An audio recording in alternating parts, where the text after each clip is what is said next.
Shrnutí knihy od Aleše Vyskočila. CK Úředník ve zlatém věku jistoty. Kniha je historická monografie zaměřená na státní úřednictvo v českých zemích za Rakousko-Uherska, zejména v době vlády Františka Josefa Pr.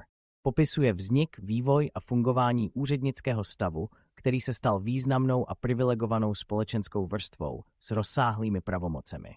Analyzuje nejen správní systém a kompetence úřadů, ale i každodenní život úředníků, jejich kariérní postupy, sociální a národnostní složení i podmínky vstupu do státní služby. Zvláštní pozornost je věnována příběhu Jana Černého, který slouží jako modelový příklad kariérního růstu a proměn úřednického prostředí.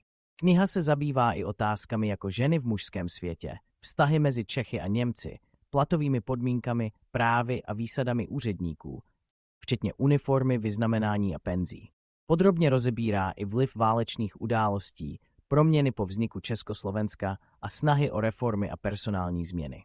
Text je doplněn tabulkami, obrazovým materiálem, citacemi z pamětí a přehledem dosavadního bádání.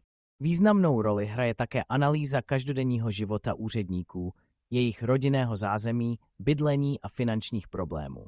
Kniha ukazuje, jak se úřednický stav proměňoval v čase a jak ovlivňoval společnost i státní správu v období přelomu 19. a 20. století. Hlavní témata knihy jsou následující. Historické rameny.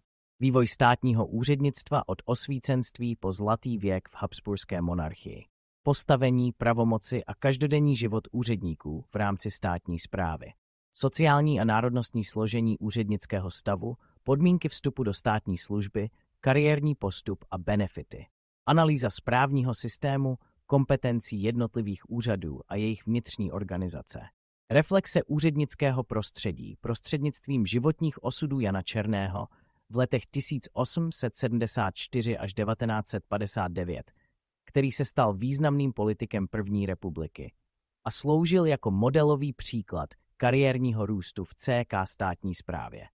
Text je doplněn obrazovým materiálem, tabulkami, citacemi z pamětí úředníků a přehledem dosavadního bádání v této oblasti. Poznámka knize. Rychle se čte. Kniha je doplněna o tabulkové soupisky a kopie listin.